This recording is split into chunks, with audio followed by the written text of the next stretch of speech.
Hello, California. Welcome to it, the Nickelodeon 2012 Kids' Choice Awards. And I'm here with actor Taylor Lautner, who's been nominated for the Best Actor of the Year. How are you, darling? I'm good. I'm good, thank you. I'm good. Okay, who are you wearing? Turn around and show the people. Come on.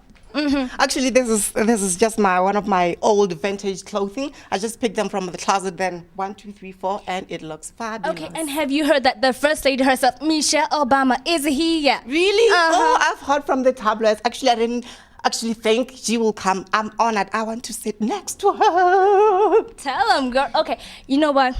Do you think you're gonna win the male award? Definitely, I'm going to win. Sure, definitely. Definitely, I'm going to win. Okay, you got it. You heard from him. You heard from me. So back to y'all.